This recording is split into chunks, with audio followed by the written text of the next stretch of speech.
বিধানসভার বিরোধী দলনেতা কে হবেন? শোভনদেব চট্টোপাধ্যায় নাকি ঋতব্রত বন্দ্যোপাধ্যায়? লড়াই পৌঁছেছে কলকাতা হাইকোর্ট পর্যন্ত। আর গতকাল কলকাতা হাইকোর্টের নির্দেশ, শোভনদেব চট্টোপাধ্যায় নন, বিরোধী দলনেতা হচ্ছেন ঋতব্রত বন্দ্যোপাধ্যায়। বিধানসভায় বিরোধী দলনেতা নিয়ে কলকাতা হাইকোর্টে ধাক্কা খেল কালীঘাটপন্থী তৃণমূল। বিধানসভা স্পিকারের সিদ্ধান্তে কোনো হস্তক্ষেপ করল না বিচারপতি কৃষ্ণ রাওয়ের বেঞ্চ। হাইকোর্টের পক্ষ থেকে জারি করা হয়নি কোনো অন্তর্বর্তী নির্দেশও। আগামী জুলাই মাসে এই মামলার পরবর্তী শুনানি।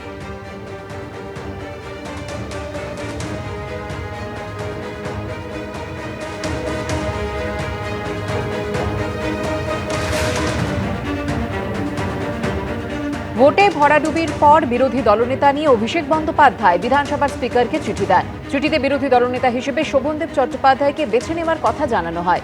এরপর বিধানসভার স্পিকার নির্দেশ দেন, যে বৈঠকে শোভনদেব চট্টোপাধ্যায়কে বিরোধী দলনেতা হিসেবে মনোনীত করা হয়েছে সেই বৈঠকের প্রস্তাব বিধায়কদের সই সহ বিধানসভায় জমা দিতে হবে।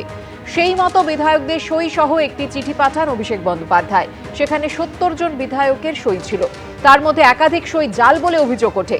এরপর বিদ্রোহী তৃণমূল বিধায়কদের সমর্থনে বিরোধী দলনেতা হন ঋতব্রত বন্দ্যোপাধ্যায়। তাতে সম্মতি জানান বিধানসভার স্পিকারও। এরপরই স্পিকারের সিদ্ধান্তের বিরোধিতা করে হাইকোর্টের দ্বারস্থ হন শোভনদেব চট্টোপাধ্যায়।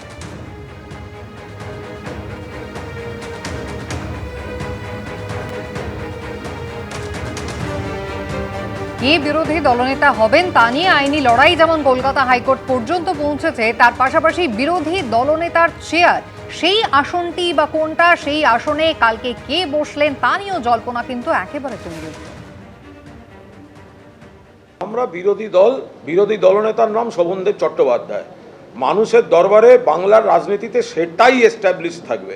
মমতা বন্দ্যোপাধ্যায়ের নেতৃত্বে তৃণমূল কংগ্রেস করব। ওদিকের প্রথম আসনটি, স্পিকারের একদম সামনের প্রথম আসনটি, যেটি যুগে যুগে বিরোধী দলনেতারা পেয়ে এসেছেন, সেটি কিন্তু শোভনদেব চট্টোপাধ্যায়ের জন্যই আজ অ্যালটেড ছিল।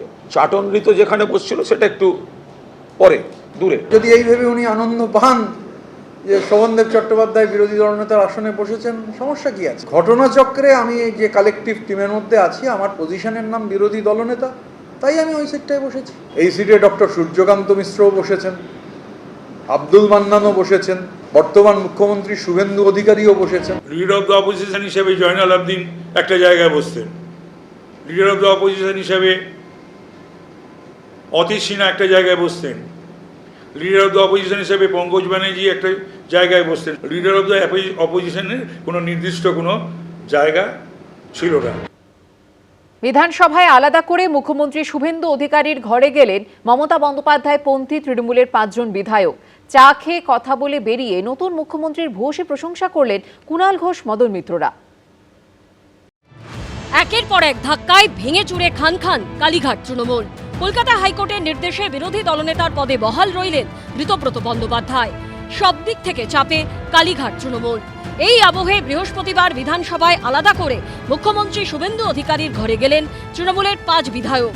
দলের ভাঙন পর্বেও যারা লড়ে যাচ্ছেন, কুণাল ঘোষ, শোভনদেব চট্টোপাধ্যায়, মদন মিত্র, আব্দুর রহিম বক্সি ও অশোক দেব দেখা করলেন, কথা বললেন, চা খেলেন। বাইরে এসে নতুন মুখ্যমন্ত্রীর ভূয়সী প্রশংসা করলেন। আজকে আমরা খুব গুরুত্বপূর্ণভাবেই লক্ষ্য করেছি যে শোভনদেব চ্যাটার্জি যে চেয়ারটায় বসেছিলেন বহুদিন ধরে, ওটাই লিডার অব দি অপোজিশনের চেয়ার হিসেবে চিহ্নিত, এবং সেইটা শোভনদেব চ্যাটার্জিকে অ্যালট করায় আমার মনে হয় আমরা শুধু খুশি নই, সেটা আমরা নজর করেছি। এ ব্যাপারে কোনো সন্দেহ নেই যে মুখ্যমন্ত্রীর ভদ্রতার এবং তার পরিষদ, তার মানে বিধানসভার সদস্য হিসেবে একটা দলের প্রতিনিধিদের সঙ্গে তার আচরণ যথেষ্ট ভদ্র ছিল। ঋতব্রত বন্দ্যোপাধ্যায়কে আগেই বিরোধী দলনেতা হিসেবে স্বীকৃতি দিয়েছেন স্পিকার। তার জন্য বিধানসভায় ঘরও বরাদ্দ হয়েছে। এই পরিস্থিতিতে কালীঘাট তৃণমূল বিধানসভায় আলাদা ঘর চেয়ে মুখ্যমন্ত্রীর কাছে আর্জি জানান। বিধানসভায় বক্তব্য রাখার জন্য আলাদা সময়ও চেয়েছে তারা। মাননীয় মুখ্যমন্ত্রী খুবই সহযোগিতা করেছেন। তিনি পরিষদীয় মন্ত্রীকেও ডেকে নেন, মাননীয় পরিষদীয় মন্ত্রী শঙ্কর ঘোষকে, এবং সেখানে পরিষ্কার বলে দেন যে আমাদের আলাদা ঘরের ব্যবস্থা করতে। উনি পরিষদীয় মন্ত্রীকে বলে দেন যে মুখ্য সচেতকদের সঙ্গে কোঅর্ডিনেট করে যে আমরা আলাদা সময় পাবো, ফলে এই দিক থেকে আলোচনাটা সদর্থক আলোচনা হয়েছে। রাজনীতিতে ভোটের লড়াই সবসময় চললেও সৌজন্য স্বাভাবিক বিষয়, কিন্তু পশ্চিমবঙ্গে তা বিরল। তাই চরম সংঘাতের মুহূর্তে মুখ্যমন্ত্রীর সঙ্গে কালীঘাট তৃণমূলের বিধায়কদের সাক্ষাৎ নিঃসন্দেহে তাৎপর্যপূর্ণ। কৃষ্ণেন্দু অধিকারীর রিপোর্ট, এবিপি আনন্দ। মমতা বন্দ্যোপাধ্যায় এতদিন ধরে জেলা পরিষদ থেকে পঞ্চায়েত ভাঙিয়ে এসেছেন। পালা বদলের পর এখন প্রশ্ন উঠে গিয়েছে, কি তৃণমূল? গণতন্ত্রে সবই নম্বর। ঘণ্টাখানেক সঙ্গে সমান অনুষ্ঠানে এসেই মন্তব্য করলেন বিজেপির প্রতিনিধি তরুণ জ্যোতি তিওয়ারি। বিজেপির 208 আর গঠনমূলক বিরোধিতা করতে চাওয়া, না বশ্যতামূলক বলিনি, কিন্তু প্রিভিলেজ আনতে পারবেন না। তো ওই 208-এর সঙ্গে ঋতব্রতর 65 যোগ করে 273। ভাবা যায় 294টা আসনের মধ্যে 273 জন বিধায়ক শুধু ভাই আর বন্ধু। তরুণ যদি খাওয়াবে কবে? সুমনদা, এটা পুরো দেখছিলাম, something is rotten in the state of Denmark. সে বিখ্যাত কোটেশনটা মনে পড়লো, তারপর মনে পড়লো এই পশ্চিমবঙ্গে আছে, ডেনমার্ক না বলে কালীঘাট বলে মনে ভালো হয়। এটা পুরোনো কথা বলে না যে সাপুরের মৃত্যু হয় সাপের কামড়ে। তো মমতা বন্দ্যোপাধ্যায় যেটা এতকাল করে এসছেন বিভিন্ন জায়গায়, জেলা পরিষদ হোক, পঞ্চায়েত হোক, আমাদের পঞ্চায়েতে আমরা কতগুলো পঞ্চায়েতে ছিলাম, খুব অল্প, সেটাকে হট করে লোকগুলোকে রাতেবেলা তুলে নিয়ে গিয়ে চেঞ্জ করে নিয়ে অদ্ভুত পঞ্চায়েত চেঞ্জ হয়ে গেল। এখানে চেঞ্জ হয়নি, এখানে দেখলাম ওই কে তৃণমূল চলে আসলো, ঋতব্রত তৃণমূল না মমতা বন্দ্যোপাধ্যায় তৃণমূল। ডেমোক্রেসিতে সুমনদা নাম্বার স্পিক্স। তো ঋতব্রত বন্দ্যোপাধ্যায়, হ্যাঁ বন্দ্যোপাধ্যায় মনে হয়, ঋতব্রত বন্দ্যোপাধ্যায়, তো বন্দ্যোপাধ্যায় তিনি নাম্বার দেখিয়েছেন। আজকে বিধানসভায় যখন উপস্থিত ছিলাম আমি দেখলাম অশোক দেব, বহু পুরনো বিধায়ক, বার কাউন্সিলের চেয়ারম্যান, আজও চেয়ারম্যান, ভদ্রলোক, বয়স্ক লোক, কিন্তু উনি বসে আছেন পুরনো সৈনিকের মতো। কুণাল ঘোষকেও দেখলাম, যাকে নিয়ে মেকআপ বক্স বলছেন কয়েকদিন আগে, তার ঠিক সামনেই কুণাল ঘোষ বসে আছে।